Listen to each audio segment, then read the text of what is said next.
What's up, you guys? Sean Rossat, managing editor, FightfulMMA.com. Go over there, get all of your MMA news.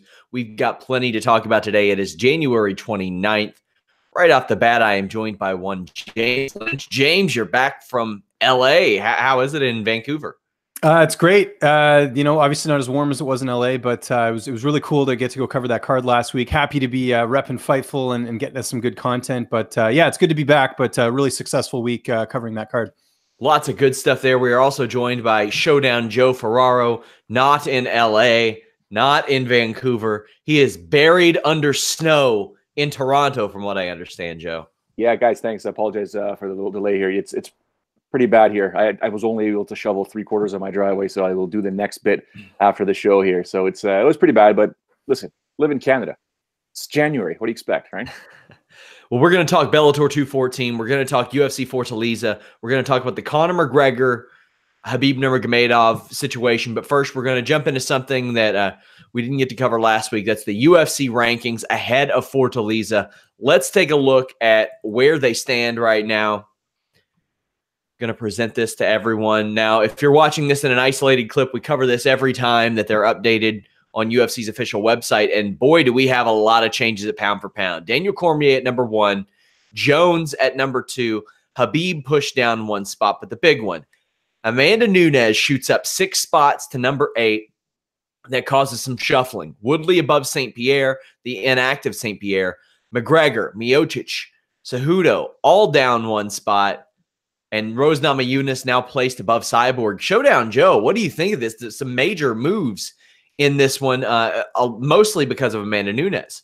Yeah, I mean, everyone's got their own theories when it comes to pound for pound rankings, right? It's if Frank Mir once told me, he goes, if everybody was equal weight at 170 pounds, how would they do against one another? And then other fighters, some Canadians, I'll keep them nameless, saying, women should not be on the rankings. And I'm like, well, there's some pretty tough women out there. If they were all 135 pounds, but men are stronger. So I don't know what to really think sometimes when I look at this. But in looking at this, Daniel Cormier at number 1, John Jones at number 2, my brain goes to the fact, well, John Jones has defeated Daniel Cormier twice, right? So that's kind of a weird scenario right there. Khabib Nurmagomedov, if he was to take on Henry Cejudo and they were at the same weight, how would his wrestling do against Henry Cejudo? So I think it's great fodder. It's great conversations, but it is what it is. I don't know if GSP's not relative right now when you think about it. He's gone from the sport technically. I was going to ask about that. What do you think he should even be ranked? No, I don't believe so. I mean, he might be the first person to tell you, get me off those rankings. They make no sense. I'm not even competing right now. So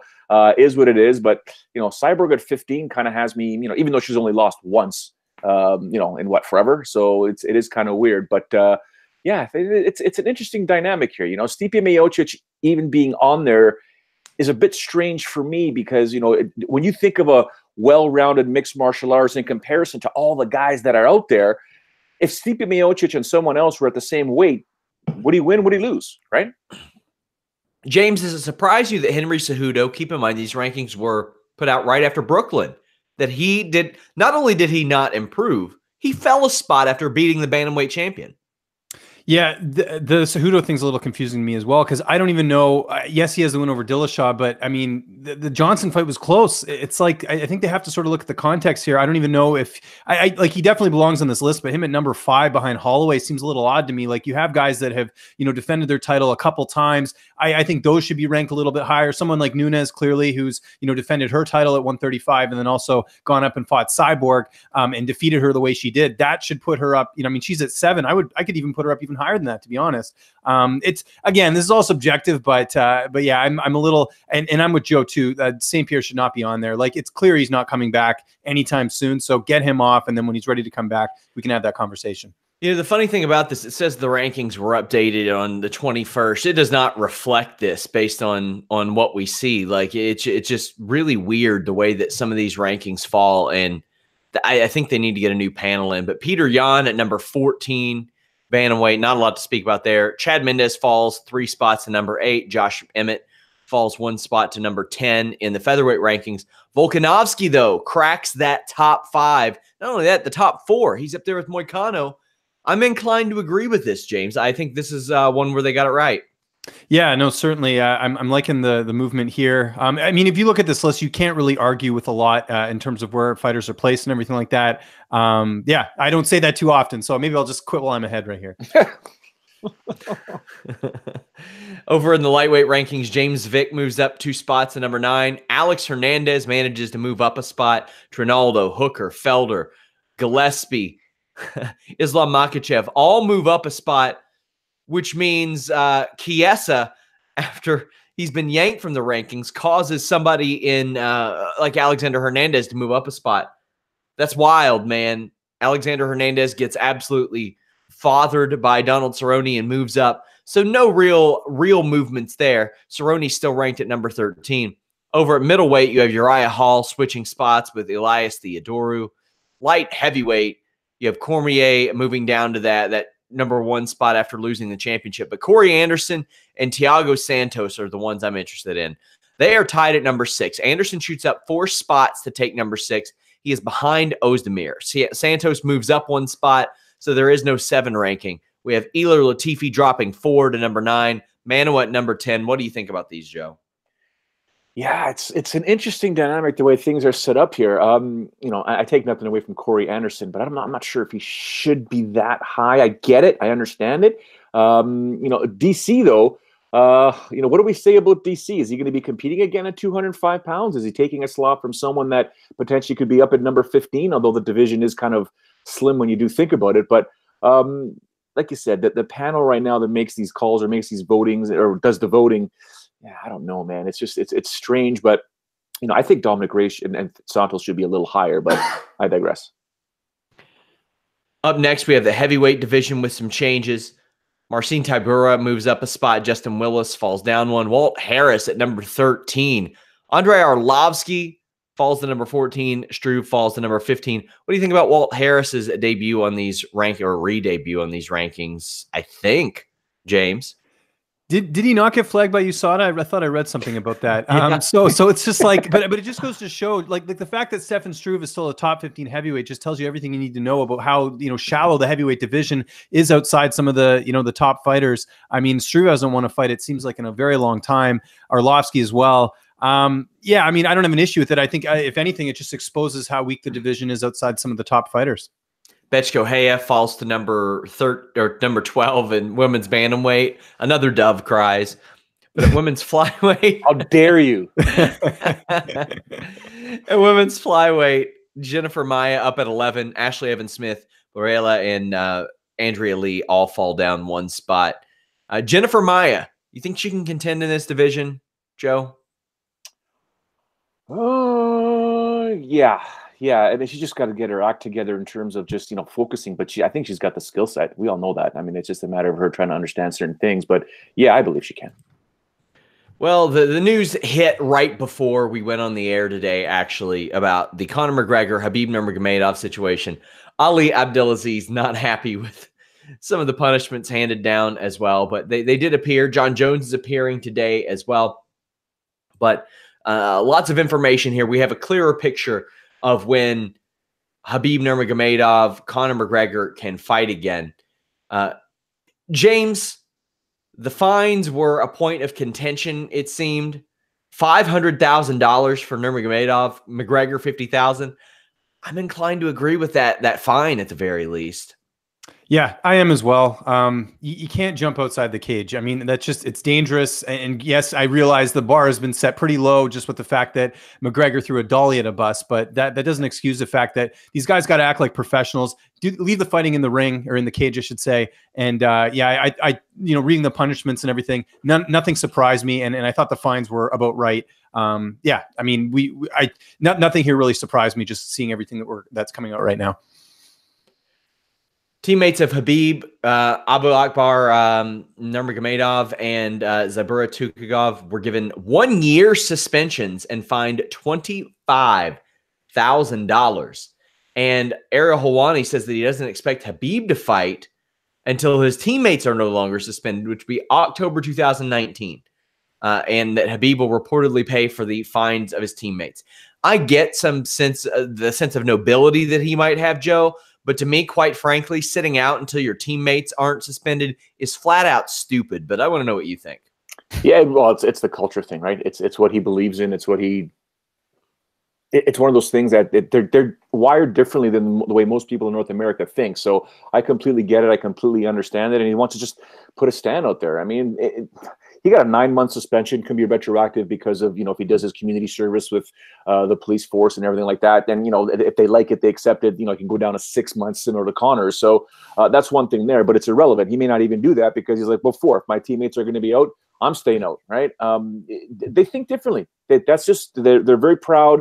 A very proud portion and region of that world. So I'm not surprised. I mean, the reality is this. I mean, if there wasn't such a huge pay-per-view and money-making scenario, I don't know if anyone found it ironic that yesterday's UFC press release talked about how big this pay-per-view actually was the day before the actual hearing. So I think that was pretty strategic on the UFC's part. But when it comes to Khabib and his teammates, I mean, they're lucky they didn't get suspended for life. Because if it was anybody else, and if it wasn't this big of a name, they'd have been gone for life, probably, right? So it's money talks sometimes, guys. Well, let's talk about the suspensions. Conor McGregor received a 6-month suspension. This is retroactive to October 6th, 2018. Khabib Nurmagomedov was handed down a 9-month suspension, but he can have it reduced to 6 if he participates in an anti-bullying PSA campaign. So November, December, January, we're about almost 4 months into the suspension anyway. So Conor McGregor got a fine. That's what Conor McGregor got. He got a fine, and Khabib Nurmagomedov, I'm sure if he wants to sit out, he doesn't have to do a PSA campaign. But, I mean, it's such a low-effort way. It is the commission saying, here's a nice way for you to get out of this if you want to fight this summer. And if he does that, then he can fight. You can go ahead and schedule a fight with him and Tony Ferguson. James, what did you think of the suspensions that were handed down? Yeah, pretty much par for the course. Of course, it's retroactive, so really they're not going to be missing too much time. The thing I'd be curious with as far as Khabib fighting is, he obviously does Ramadan, so he won't be training during those months. So it could be a while before we see Khabib back, and I hate to use the I word, but it would be a while that he would be coming back to fight again. Yeah. So I'm curious to see what the UFC does in this situation, because not having a lightweight champion fight for a while is pretty. I mean, it hurts the division, right? And then you have Tony Ferguson, who rightfully deserves a shot, and there's so many pieces. So I think what. To answer your question, I mean, yeah, the suspensions were about what I thought they were going to be. The real question now is, how are they going to do these fights? Because they have to figure out who's going to fight when. And, like I said, Khabib versus Tony should happen, but they got to be reasonable about it too. You don't want to be sitting out an entire year.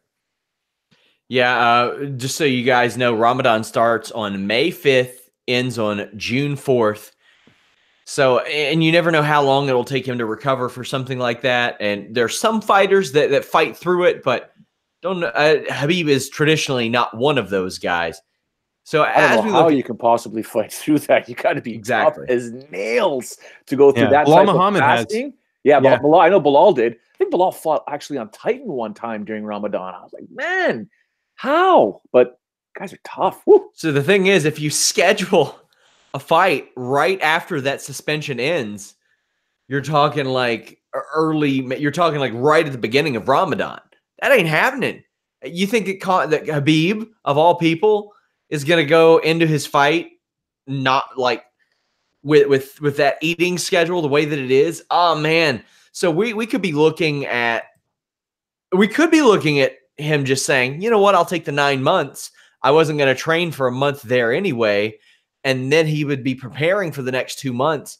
Wild situation that we have here. We'll have more on it at FightfulMMA.com because this situation is very much ongoing.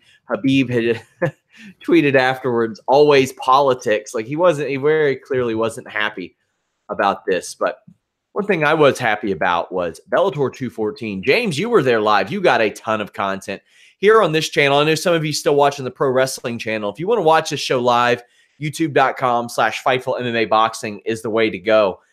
You got a ton of content. You talk to coaches. You talk to athletic commission regulators. You talk to fighters. What was the vibe like in California for this show that UFC just they waved the flag and said we're not running an event that night?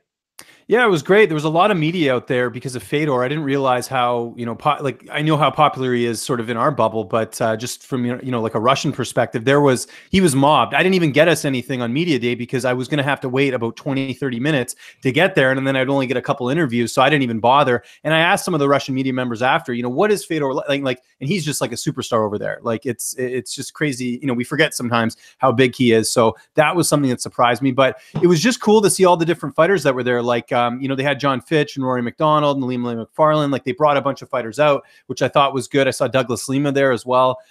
So it was like a good turnout. And then, you just had a lot of different camps out there and everything else. It was a good vibe and a pretty good turnout. Like it felt like a big card, which, certainly it was just with some of the names that were on there, like Fedor and Aaron Pico and everything else. But it was a cool fight week. I actually really enjoyed it. And I was glad that I was able to get as much content as I did. So we'll have a story on it this week out of the interview, but you did not answer this question on your Parting Shot MMA podcast. You interviewed John Fitch, who stated that when he found out wrestling wasn't real, he, quote, cut the dicks off of his wrestling toys. Now, I have had a number of wrestling toys in my day, none of which had dicks. What kind of toys did John Fitch have? Valid point. Yeah, I don't know. I have no idea. I just when he said it, I was just kind of like, I don't want to make this guy look like he's a serial killer or something like that. So I was kind of like, okay, that's something I've never heard before. So let's move along. But yeah, John's he's a different guy. I mean, Joe, you've interviewed him a bunch of times. He's just he's out there, but in a good way, and that is a quote I'll probably never get to use again in an interview. So one of a kind thing right there. Oh, I was all too happy to put that on a thumbnail. I was very excited to put that on a thumbnail, but there were some boxing this weekend as well. We have a lot of content up on that. But when I look at all the people that you talked to, James, I mean, you also talked to Rory McDonald, you talked to Ilima McFarlane, you talked to Henry Corrales. There was quite a bit of buzz around this, and Bellator knew they've got some things that fell into place for them. You had some. I mean, Alex Perez was there too, cleared up his status about the flyweight division. Matt Brown was there as well. Interviews with all those guys are up.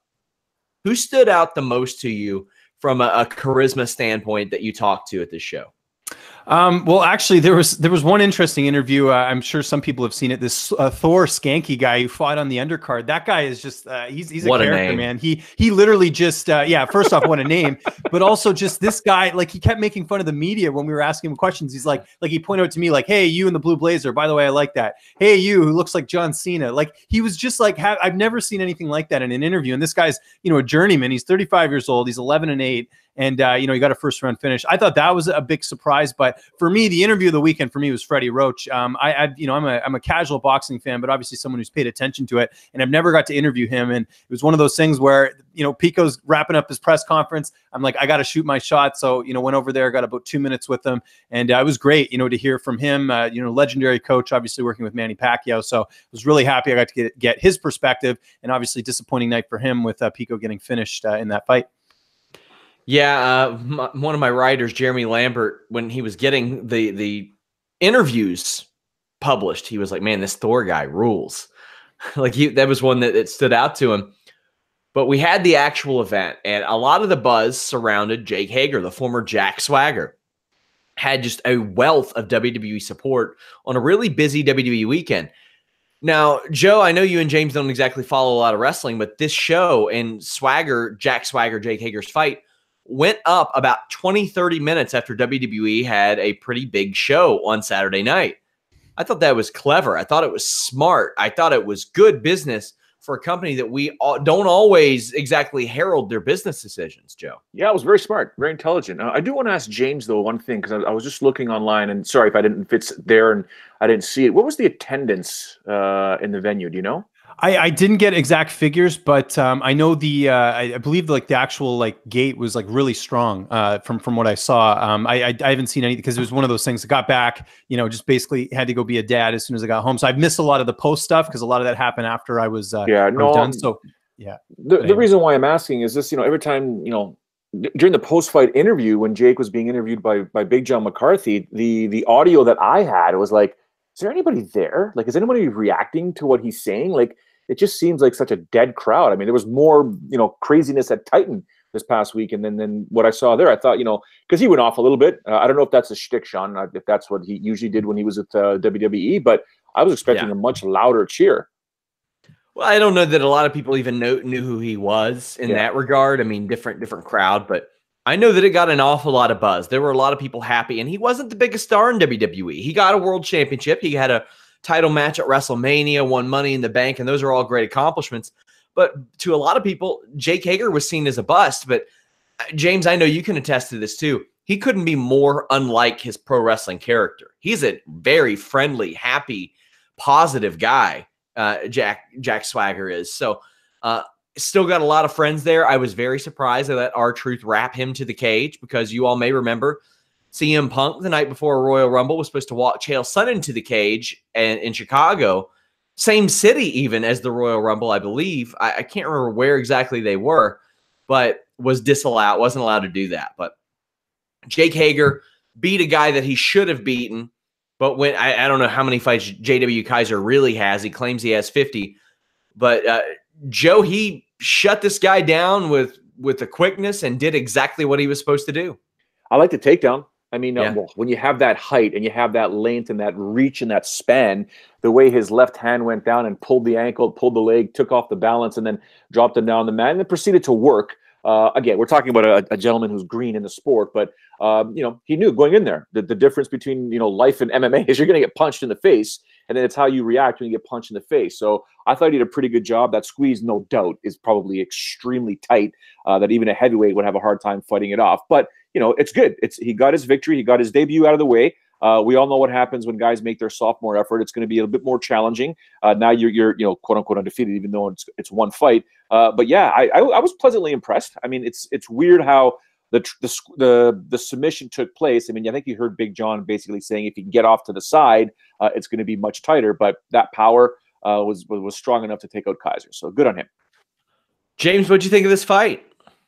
I thought poor Dwayne Finley's brother, J.W. Kaiser, getting defeated in that one. But no, in all seriousness, I mean, this couldn't have gone better for Bellator and for Hager as well. Give him a guy with a little bit of experience. You go and fight him. It's funny, Kaiser in the interview said he was a 25-1 underdog. I looked it up. I think he was only like plus 350 or something, or maybe plus 500. So it wasn't that much of a gap. But I mean, this was smart on all ends. I think Bellator got what they wanted. I think Kaiser, even though he only got $7,000, I mean, that's probably more than he's ever made in the regional scene. So good for him, and good result for Bellator. And look, Hager is 36, but it's heavyweight. You can build him up a little bit, give him more opponents like this, get him a little bit more comfortable in the cage. We didn't really learn a lot from this fight, other than obviously Hager, was able to use his wrestling and able to use his submission game. So I'm excited to see what happens next for Hager as he tries to build momentum in his career. Juan Archuleta emerges victorious over Ricky Bandejas. Archuleta, a sneaky 22-1. He's got to be in the conversation now, James. Absolutely. And this was a close fight. I had a lot of people actually, say that they felt like Bandejas won the fight. Bandejas, had a little bit better striking, but I think it was those takedowns by Archuleta that really made the difference in the fight. So he ekes by. This is a big win for him. I mean, if you look at Archuleta's career, this is probably the biggest win he's had. I know Robbie Peralta's a UFC vet, but I mean, Bandejas, had some good wins as well heading into this one. But he's talking about going up to 155 and going up to, all these other weight classes. And, that's great and everything, but I think he'd be better off just holding it out. Obviously they have the rematch between Horiguchi and Caldwell that's going to happen. And by the way, Darian Caldwell was there. I was surprised they didn't get him in the cage or have some sort of update about that fight with Horiguchi, because I know he was there, and San Diego's not that close to LA. So that was interesting. But yeah, if I were him, I'd wait it out, because I think right now he's the #1 contender at 135. And then, he could fight the winner of Horiguchi and Caldwell. We also had Aaron Pico getting blasted. Started strong, didn't last long. Henry Corrales picks up a big win over Aaron Pico. And the experience of opponents is something that we've discussed on this show before. Seems like it was a little too much for him, Joe. In looking at that fight, James, you know Antonio Carvalho, right? Of course, yeah. Yeah, so UFC vet. So he was one of my main trainers back in the day whenever we used to spar. And we used to do this drill that Shaw Franco used to teach all the pro fighters at the time: never go to the well too often. Never do the same technique over and over again, because your opponent's going to eventually catch on to it. And this exact drill, guys, was from the clinch, and throwing body shots, but then throwing one to the head or throwing body shots and then getting back in there and not leaving yourself exposed. And one time I did leave myself exposed and caught a knee to the ribs. Did the drill again, started sparring, did it a couple more times. And that time, Carvalho picked me up, double-legged me to the ground. I learned my lesson. And whenever I would do a technique, I would never throw it more than twice. If you look at what Pico was doing to Corrales, he had the clinch and he threw the body shot 2, 3. And it was after that third one that Corrales just said, "You're done." Popped him. It was game over. It just reminded me of that training. And I'm talking like 15 years ago, stuff that I figured out there, but was always taught never go to the well that often. Be cognizant of what you're throwing. But yeah, like you said, Sean, he just got whooped, man. And he had to fight one.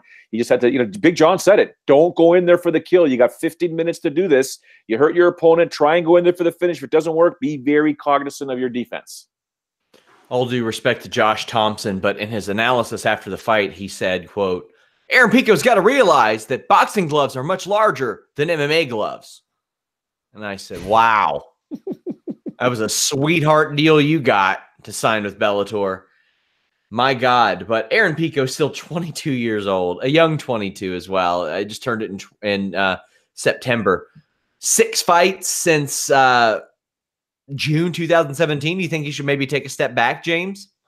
That's the interesting thing here, because the big question, and I've seen this all over social media, everyone's saying, Pico's a bust, he's got a bad chin, all this stuff. I mean, we talk about the worst in MMA. It definitely came out this weekend with Aaron Pico.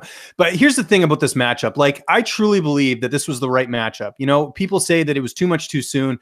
The reality is Aaron Pico defeated 4 fighters after Zach Freeman in highlight reel fashion, guys that he should have beat, but he did so impressively. So what do? You give him a guy like Corrales, who, if you look at his winning streak, none of those names were really huge names. I mean, they were, decent fighters, and it was a good winning streak, but I think this was the win that got him the Pico fight was Andy Main. That's not like a household name. So I don't have an issue with the matchmaking here. And, Pico was asked, Brett Okamoto asked him at the press conference saying, what is next? Like, do you want to take a step down, fight some low level guys? He basically said no. He's like, and he got kind of serious. Pico's a really, if you see his interviews, he's very like politically, not politically correct, but he's just very like professional in his interviews. You can tell he's been polished with all that. But you saw him get at a character for a second, and he got really serious. And he's like, "I'm telling you right now, if I fight guys that are lower level, I will hurt them."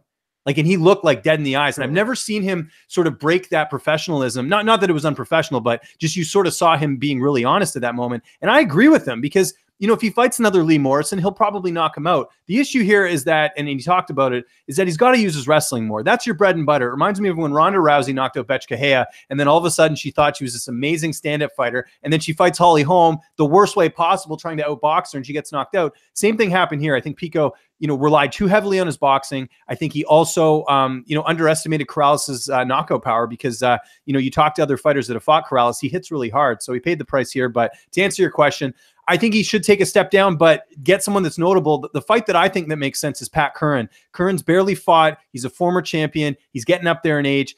Curran's not really too much of a threat with the stand-up game. I think that's a fight that would be good for both guys, because Curran needs to reinvent himself a little bit. He's been out of the picture for a while. And Pico, it's a fight that I think he could be competitive in, assuming he doesn't go for this, completely highlight reel brawling style. I think he's just got to slow the brakes down a little bit on that. I like the matchup. I do think Curran's is a damn good striker, but I do like the matchup. I think it's fair on both sides. Yeah.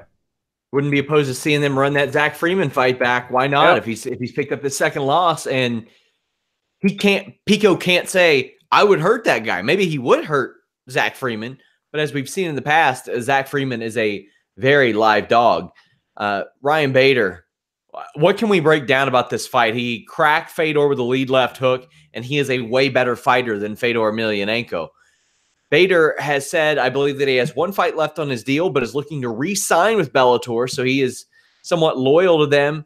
Isn't sure of he's also said some weird stuff, like he would like to fight Tito Ortiz and King, or like people like that, and not like Vadim Nemkov. James, what kind of vibe did you get from him? Because there's nothing to break down in the fight. He knew what Fedor was going to do, and then he threw a lead left hook. He broke it down in the post-fight beautifully, I thought. He knew exactly what Fedor was going to do and immediately crumbled him. I think with Bader, he holds all the cards here. I mean, he's the double champ. You just think of where he was a couple of years ago when he couldn't even get a fight with Daniel Cormier, and now he's the man in Bellator. He's a 2-division champion. He holds all the cards. It doesn't surprise me to hear him talk about Tito or these other fights, because really, I mean, for him, it's about the money at this point. He's accomplished. I mean, I guess the one fight you do want to see, you know, not taking anything away from Czech Congo, but I think Minikov will probably win that fight, and then you get that fight. That's sort of the last step. But who at light heavyweight would give him a challenge? Who at heavyweight would give him a challenge other than Minikov? I think at this point, and, you know, he's not too old, but I think he's looking for these paydays. And I think, you know, if he fought Tito, people would watch that fight. You know, he did lose to Tito. That was probably his most embarrassing loss if you look on his resume, just because he was so heavily favored, and Tito really shouldn't have won that fight, and he did. So I sort of got the sense that he knows that he's the man right now, and I think Bellator knows that too, and I think they're going to start to put together some fun matchups, and I'm sure he'll fight Minikov, but I think you're going to see a lot more sort of you know, notable fights for him, because he's earned it, man. Like, I had that tweet on Saturday about how he never got a title shot in the UFC, and of course all these people are like, you realize actually that Bellator doesn't have as many good fights. It's like, I know that. I'm just pointing out that this guy's finally getting his due. You know, that he's getting, you know, titles in a different organization. Like, people act like I don't know the difference between Bellator and the UFC. It's weird to me that people act like Phil Davis, Linton Vassell, and King Mo were walks in the park, that jumping up and fighting, even though it was a walk in the park for Bader, on paper, that him fighting those two guys, that was not a walk in the park. Not just that. Yeah. I'm sorry to interrupt just quickly. Like, someone said his biggest win is Little Nog. I was like, he knocked out Ira Latifi. And last time I checked, Corey Anderson said he deserved a title shot after going to a decision with Latifi. Bader knocked him out. So it's like, you know, there's all these people who don't really look at his resume, and you look at the losses he did have. Top-notch competition. Other than Tito, you know, Rumble Johnson, Glover, John Jones. Like, he's fought guys. Rampage, exactly. Yeah. So, I mean, he's OSP even still hanging around in that division right now. Phil Davis, if he's in the UFC right now, he's probably a top 5, top 10 guy. I don't get that. I don't understand it. Also, the complete hilarity of the fact that this title was being decided because Vitaly Minikov was not in Bellator, and now he's being talked about as the next contender for the title that he never lost. It's insane. But as we've seen with Czech Congo, man, he was on a hot streak after those decisions. Now that he's deciding to put people to sleep, hey, cool. But I mean, I think it was Chael Sonnen that said, anytime you're booked against Chael Sonnen or Czech Congo, you know you're probably going to have the worst fight of the night. And that's something that you do run into. Joe, what's next for Bader? I mean, I think the Minikov Congo winner does make sense. I think it makes perfect sense. Yeah, but James kind of hit it on that. You know, Bader's got all the cards here. Now it's going to. I think it's going to determine money. Like, where's the money fight? If you ask me, he's 35 years old. He does want to defend both titles, so he still has some time. If you're doing this right now at 35 years old in the promotion that you're with, you probably bought yourself a few more years. So, you know, Tito Ortiz is blah, blah, blah, chatting him up. You know, Bader would like to avenge that loss, guaranteed, and that's a pretty big money fight in terms of probably ratings, and people would like to see that. Not everybody would like to see it, but I'm pretty sure that it's a money fight. And, you know, the bottom line at this point in Bader's career, in my opinion, and I could be dead wrong with this one here, you know, where's the better reward versus the risk, right? It's always risk versus reward. But if I can get a bigger reward fighting a guy in Tito Ortiz as an example, the guy that I think I can beat versus a Minikov or a Congo who can knock my head through into the second row and I get paid less, I'm going for Tito. I got one for you guys for the future, assuming that everything holds up. Ryan Bader, Gegard Mousasi, your middleweight champion who beat your welterweight champion, who has competed as a light heavyweight very successfully, I might add, even competed as a heavyweight successfully. That is, for Bellator, a super, super, super fight. It's like these guys have controlled practically 4 divisions if you include Mousasi beating the welterweight champion. But that could hold up a lot of stuff. Not that Bellator ever cares. Their champions used to fight, like, defend their titles once every, like, 6 years, for the love of God. Hey, maybe Cole Conrad will show back up. I'd be down for that, too. We miss you, Cole. UFC Fortaleza takes place this weekend, February 2nd. Got some it's sneaky, decent card here. You have Junior Albini on the prelims. You have Thiago Alves and Max Griffin on the prelims. You have Marcus Perez, Anthony Hernandez, not to be confused with Alex Hernandez on the ESPN Plus prelims. You have a top 15 in, how do you say her name, Joe?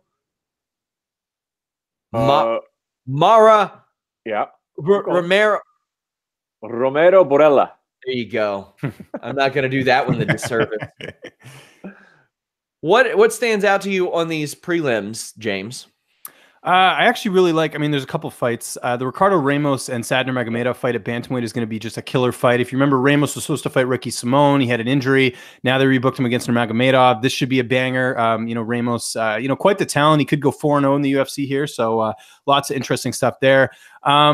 And then, Bibulov's always exciting. The flyweight, again, it helps to have Ali as your manager because, I'm surprised they have another flyweight fight booked here. But, he's 14-1. He had that upset loss to, Moraga knocked him out. So let's see if he can get back on the winning track here. That's an interesting fight. But the Max Griffin and Thiago Alves fight should be great. Veteran versus sort of an up-and-comer. I mean, Griffin is a bit of a veteran at this point as well, but I'm curious to see, does Alves still have it, in terms of the division? He's gone on a bit of a rough stretch, but Griffin, he has that win over Mike Perry, but, he had that loss to Millender in his last fight, so let's see if he can get back on the winning track. Just really interesting fight, and interestingly enough, Hernandez and Perez, two former LFA middleweight champions going to war, which should be interesting. And Hernandez, this is his debut. If you remember, he was supposed to make his debut, I believe, on the Denver card, but he had the suspension for marijuana. So now he's finally making his debut. 6-0, trains with Aspen Ladd at MMA Gold. Should be a good, fun fight there. Two middleweights who are really looking to prove themselves in the division. Max Griffin has not had an easy go of it when it comes to bookings. In 2015, he ran into TD and Jaquani. 2016, Colby Covington. 2017, Zaleski dos Santos. And last year, Curtis Millender. Oh, by the way, he lost all those fights. So obviously, steps up in competition can be really rough for him. But I don't know that Thiago Alves is that step up in competition, at least anymore. He's won one of his last 5 fights, and Patrick Cote was that win, and Cote retired and joined Fightful immediately after that. So, I mean, I'm predicting Griffin to take that one. You have Junior Albini, who's a fringe top 15 heavyweight there, and if he can get a win, that would go along. What happens if he doesn't get that win? Because that's 3 straight losses. That's rough for him, especially knowing what we know about him. Yeah, about his lifestyle. But I think that he'll probably end up in PFL if he probably PFL or somewhere like that. He'll land on his feet, I think, because I think that TKO win over Timothy Johnson will go quite a ways. People will remember that at the very least. And honestly, he'll probably do pretty well in PFL. Joe, anybody on this UFC Fortaleza prelim card that you're looking forward to seeing? For me, it's my dude Albini. That story tugged at my heartstrings. Always. It'll always do it, man. And dude, I'm a dad. I know exactly, sometimes the sacrifices you have to make, but I'm more concerned that because of the appreciation we had from him since day one, could be very dangerous right now because, this could be a 3rd straight loss. I don't want to see him go, but he's got to emerge victorious, man. I know he got his neck squeezed out of him in his last fight. And that Arlovsky fight, I think you and I were kind of like, what is he doing? Like, why is he fighting like this, right? So it remains to be seen which Junior Albini mixed martial artist shows up. That's the one that I'm paying attention to. 9 times out of 10, Thiago Alves fights, I'm all over it. He was one of my favorite strikers, or his style, the way he buries his chin behind his shoulders and his elbows when he would strike was always one of my favorites. But Max Griffin, like James said, he's a vet too. I mean, people don't realize that, but it's going to be a sick fight. The Ramos Nurmagomedov fight, we'll be paying attention to that one, kids, because that one's going to be a good scrap. That one will probably steal the show. But pick him too. To answer your question, it's Junior Albini. I'd like to see what's going to happen with him. Here's some of the odds. That Ramos is -115, Nurmagomedov -105, so pick him there.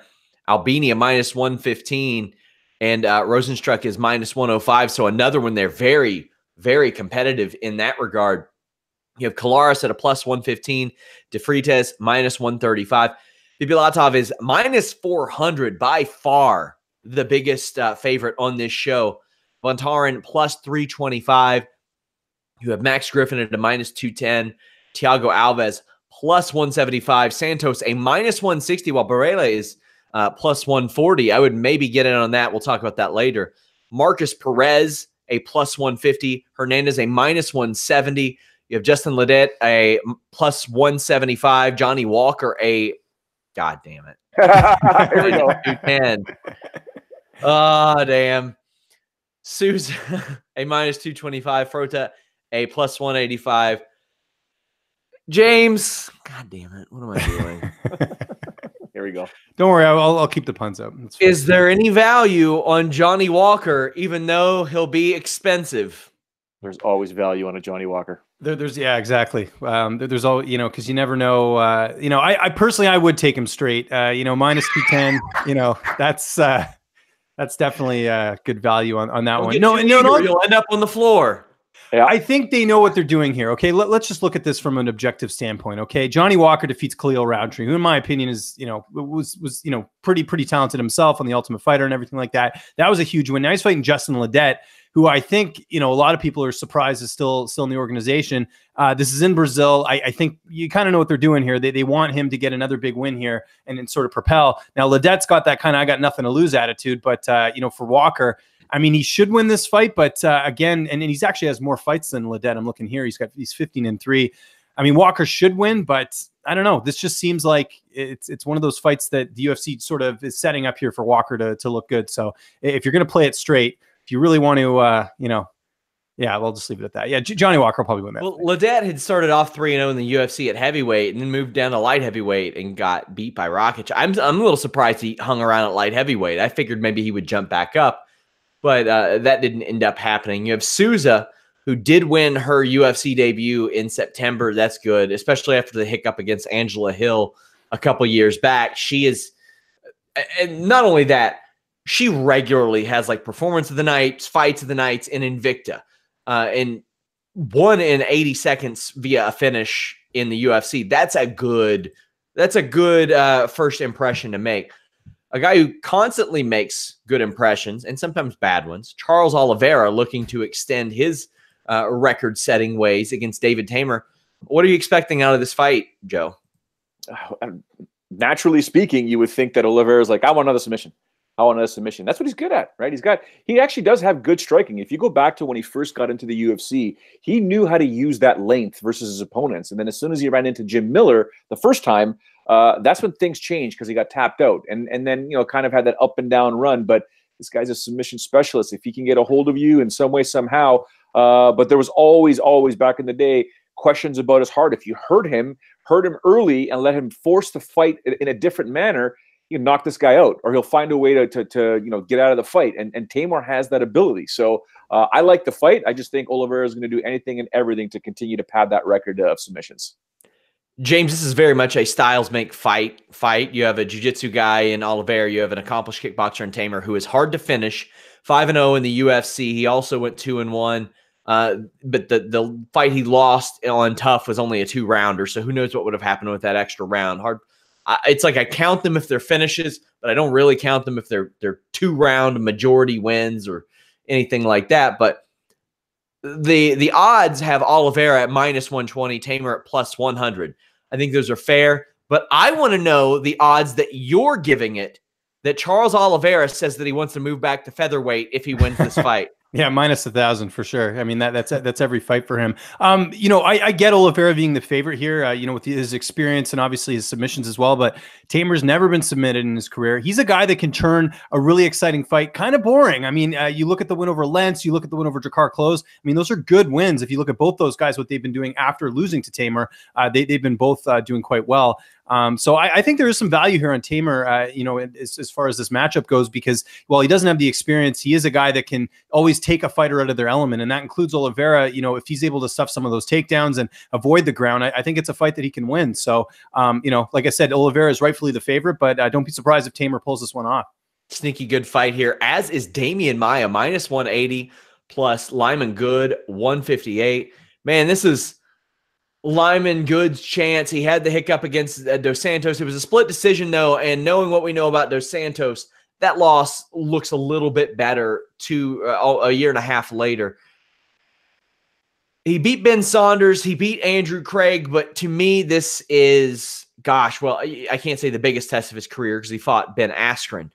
But if he beat Damian Maia, by far the biggest win in his career. And for Damian Maia, Joe, it's a guy who's trying to retain relevance. He's trying to stay around. He's lost 3 fights in a row. Man, I don't know if the UFC would cut him. I don't think they would do that, especially when they're running Brazil shows. But a fourth loss on his record, especially if it's a one-sided loss for Damian Maia, cannot be good. I've got Lyman Good in this fight, though. Man, look at who those three losses were that Damian Maia just lost. Yeah. Tyron Woodley, the world champion. Colby Covington, the interim champion. Kamaru Usman, who's fighting for gold in March. Those are the three guys that Damian Maia has lost to.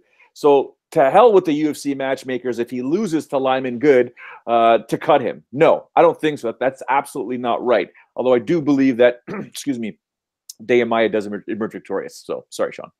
James, what do you think?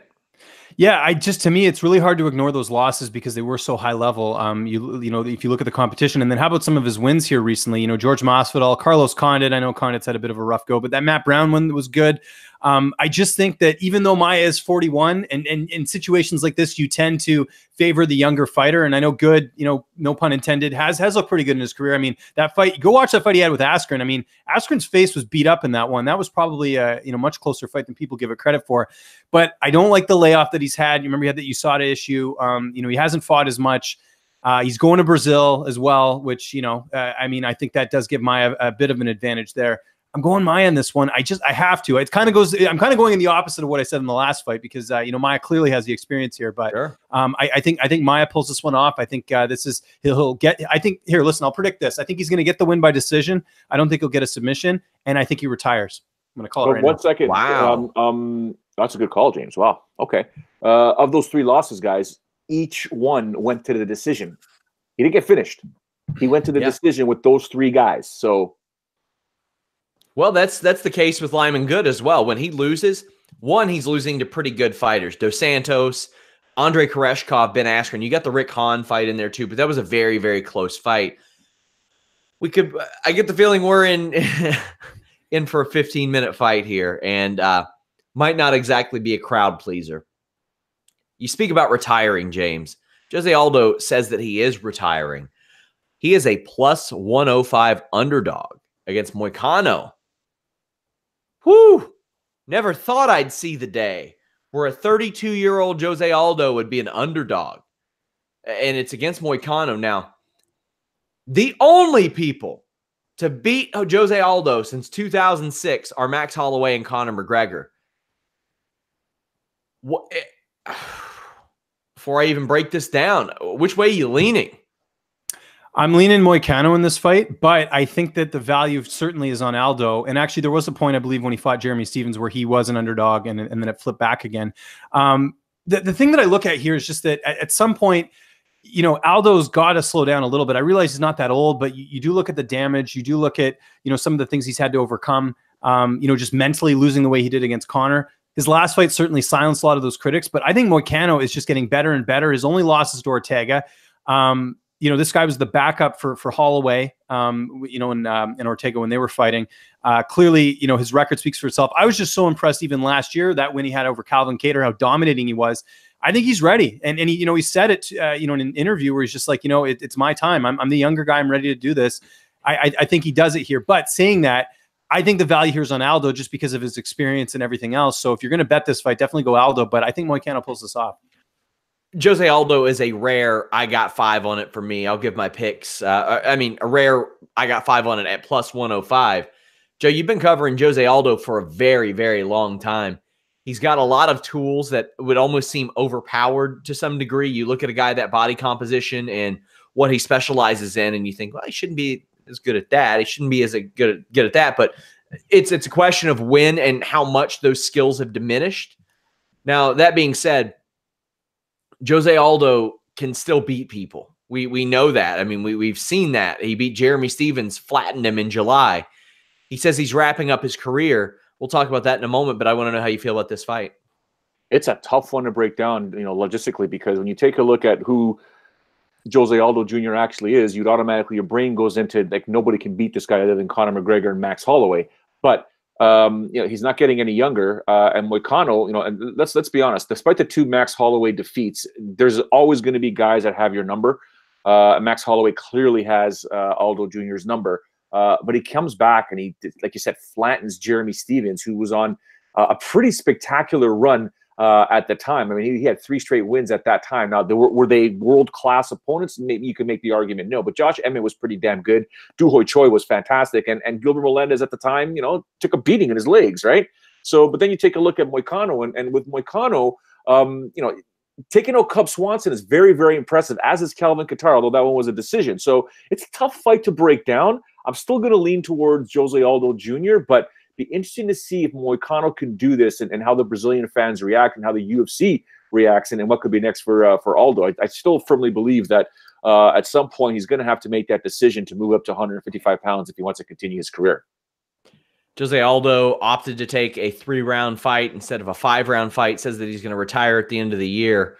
We'll reassess this. Don't know if we're doing a post-show live or if we'll cover it next week, but that will definitely be a hot topic of conversation, win or lose, because otherwise UFC is kind of, I don't know, a bit of a benefit when booking him if he's announced his retirement, because you don't have to put him in a title contending fight. I mean, if he wants to fight 3 more times, you can give him just some absolute scrub as a showcase in Brazil to end his year, but we'll see how that all ends up. No scrubs involved in Rafael Assunção and Marlon Moraes.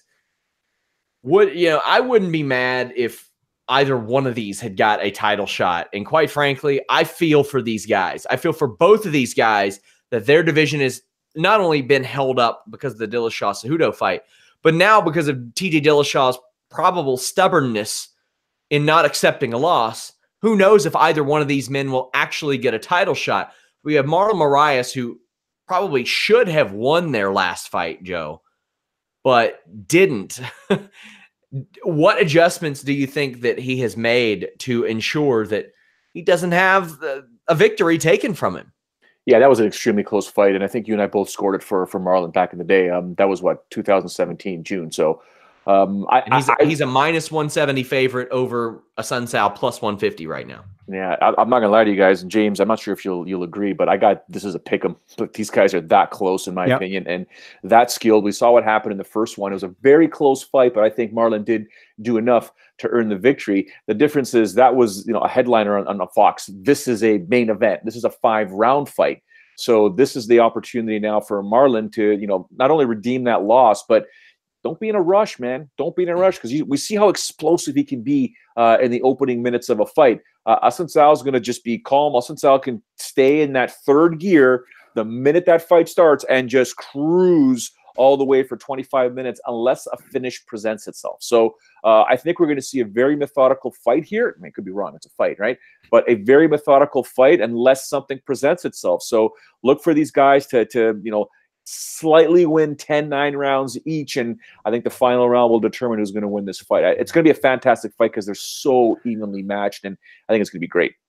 James, 80% of fans and 95% of media gave the first fight to Moraes.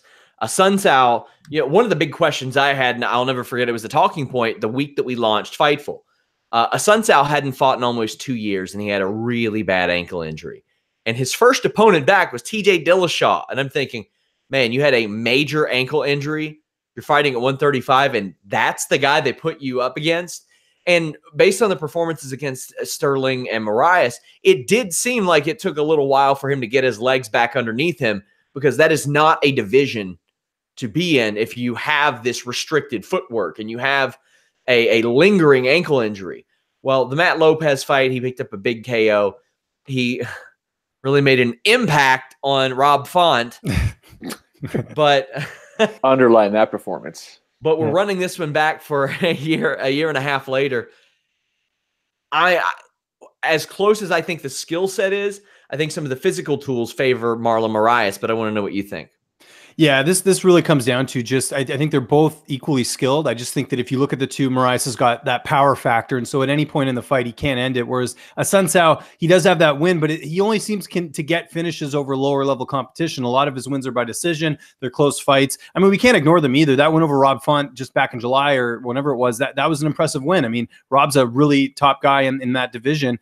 Moraes, I mean, he's just looked unstoppable. It's almost like losing that fight actually made him more motivated, because the finishes he got after that have just been amazing, especially the Jimmy Rivera one. Rivera was on a huge winning streak, and then he went out there and finished him in 33 seconds. So I'm going to favor Moraes, but again, it's one of those situations where I think there is some value on Assunção because he is one of those guys that can bring you into his world, make it kind of a boring fight, and pull off a decision here. I do got to point this out though in the first fight. I know, like I thought Assunção won the fight, but I thought it was funny that Ali, Moraes' manager, said, "Oh, the judges were just biased." Well, they're both Brazilian, so how is one biased over the other? So I thought that was funny, but we could expect to see another close fight here. But I think the fact that it is a little bit longer, Moraes could get in there and finish this fight. So I'm gonna pick Moraes, but I think the value on this fight is on Assunção.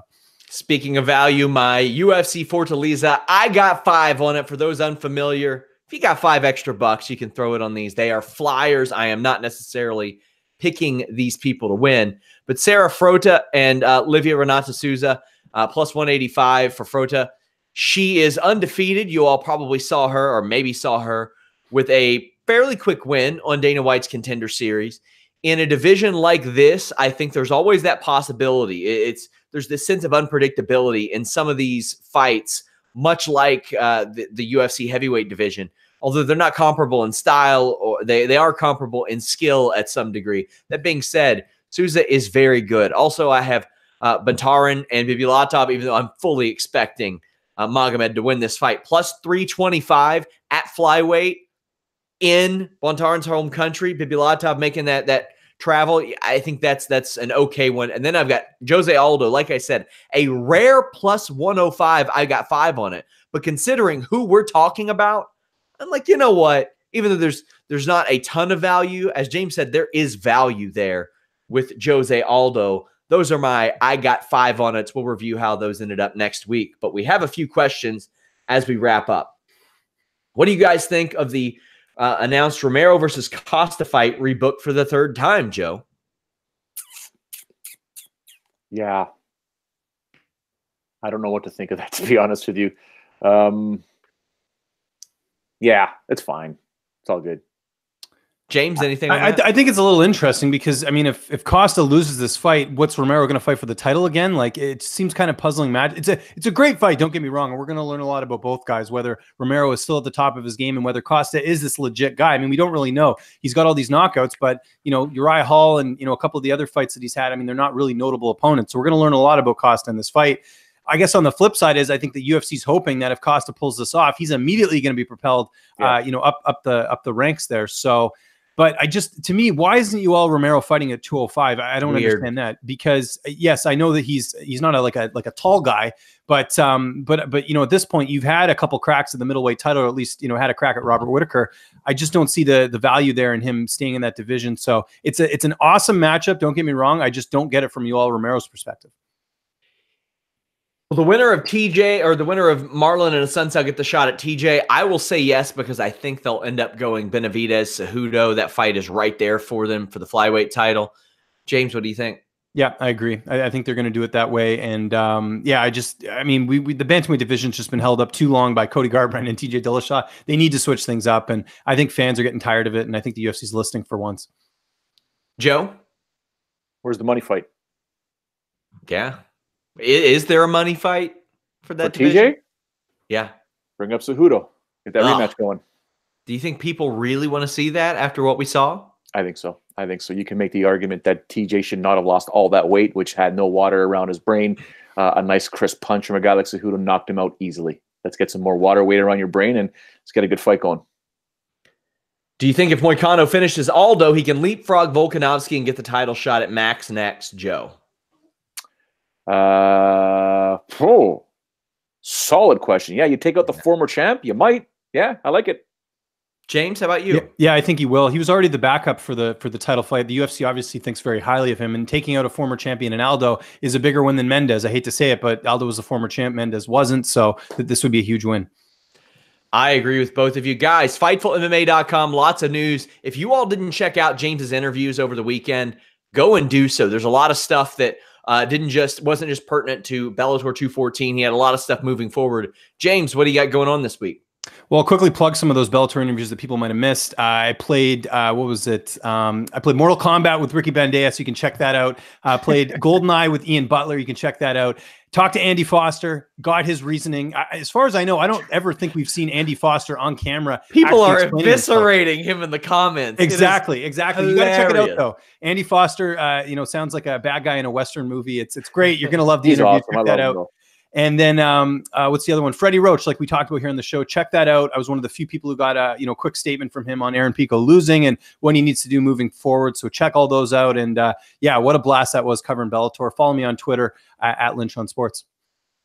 Joe, what do you got going on this week besides shoveling a lot of snow? Oh, that's probably next year before I gotta go pick up my son. But same old, same old. Probably a lot of these. Trying to catch up with what James has been doing with all those interviews. So I'll be sitting down with some coffee and catching up with James and just reading up on the John Jones stuff that's happening and paying more close attention to what Nurmagomedov and McGregor are going to be doing. But of course, getting ready for Saturday's fights and whatnot. So same old for me. Work, and more work. Somebody says you guys are forgetting about Davis and Figueiredo and Jesse Formiga. Must be a title eliminator. No, it must not be. Joseph Benavidez won a fight. He was the backup fighter. I think he's got a win over Cejudo. He's next in line. Follow me at Sean Ross App.